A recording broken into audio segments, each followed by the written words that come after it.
சட்ட ஒழுங்கு தான் ரொம்ப மோசமாகி போச்சு. எங்கே பார்த்தாலும் ரவுடிசம், எங்கே பார்த்தாலும் துப்பாக்கி சூடு, இதுதான் நடக்குது. இதே நம்ம பொதுச் செயலாளரே வந்து கண்டித்து கூட இது பண்ணியிருக்கேன். நேற்றைய தினம் கூட ஒரு என்கவுண்டர் நடந்திருக்கு. அதில் கூட சந்தேகத்தை எழுப்புறாங்க.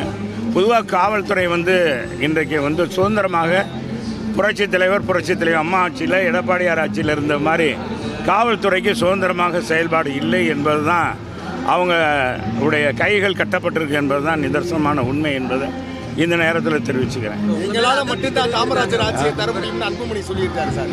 எங்களால் மட்டும்தான் காமராஜர் ஆட்சி. இப்போ அன்புமணி காமராஜர் ஆட்சியை கொண்டு வருவோன்னு சொல்கிறார், அவரால் தான் தருவோன்னு சொல்கிறார்.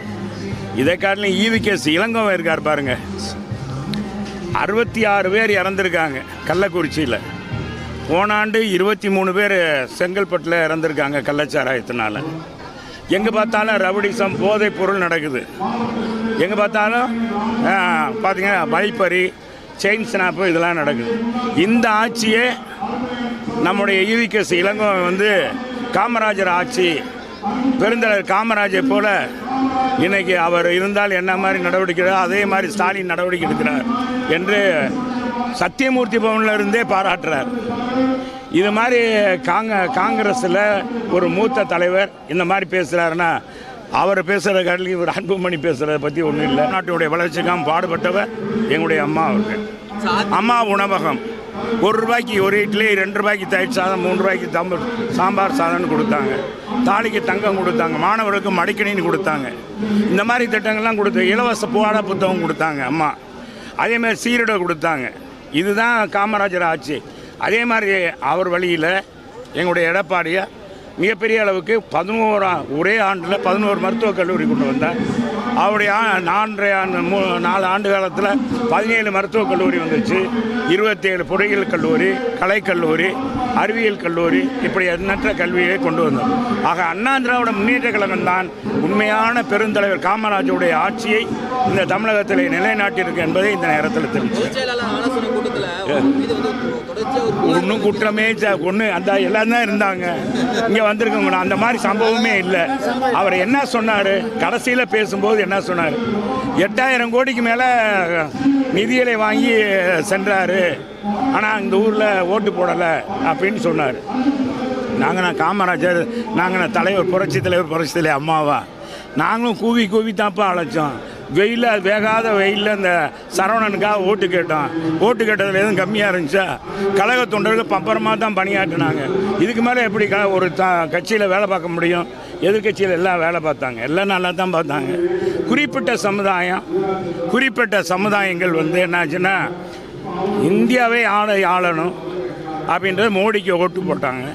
சில பேர் என்ன செஞ்சாங்க, மதசார்பற்ற சிறுபான்மையினர் வந்து என்னாச்சு, அவங்க வந்து ராகுலை கொண்டு வரணும்னு நினச்சாங்க. இதுக்கிடையில் நாங்கள் அடிபட்டுட்டோம், அவ்வளோதான். இது தமிழ்நாடு முழுவதும் பிரதிபலித்தது. மதுரை மாநகராட்சியில் மட்டும் ஓட்டு கம்மி இல்லை, எல்லாம் இங்கேயாச்சும் 2 தொகுதியில் நாங்கள் ஓரளவுக்கு 2வது இடத்துல வந்திருக்கோம், அதிகமான ஓட்டு வாங்கியிருக்கோம். மற்ற இடங்கள்லாம் இதை காட்டிலும் கம்மியாக இருக்குது. அதை பற்றியெல்லாம் கவலை இல்லை. அதை பற்றி பொதுச் செயலாளர் பேசவே இல்லை. எல்லாத்துட்டும் ஆலோசனை சொன்னாரே ஒழிய இது மாதிரி சம்பவம் இந்த பத்திரிகையில் இவ்வளவு ஒரு அரை பக்கம் போடுற அளவுக்குலாம் அங்கே ஒன்றும் நடக்கலை.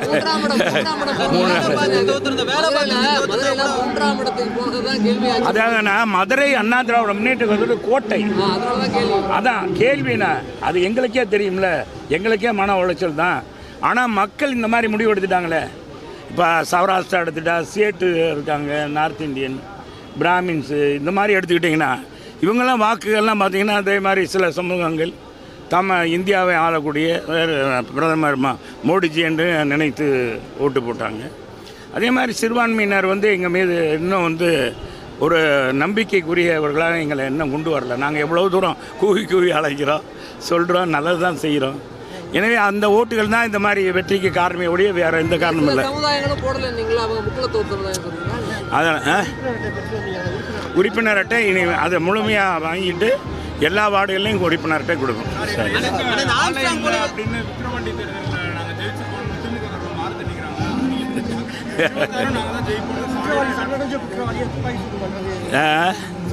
ஆம்ஸ்ட்ராங் கொலை வழக்குல இருங்க, ஒருத்தர் கேட்குறாரு, நீங்கள் அதான் அவர் கை வழங்க போடலை, வைக்கலை, அப்படி இருந்து அவரை சுட்டு கொண்டிருக்காங்கன்னா ஒரு மர்மம். இது மாதிரி காவல்துறைக்கு ஒரு கலங்கம் ஏற்பட்டதுன்னா அது ஸ்டாலினுடைய ஆட்சியில் தான், இந்த முதல்வர் ஸ்டாலினுடைய ஆட்சியில் தான் கலங்கம். அதே மாதிரி கள்ளச்சாராயத்தை தொடர்ந்து நடவடிக்கை எடுப்போம்னு சொன்னார், நடவடிக்கை எடுத்து ஒன்றும் நடவடிக்கையே எடுக்கலை.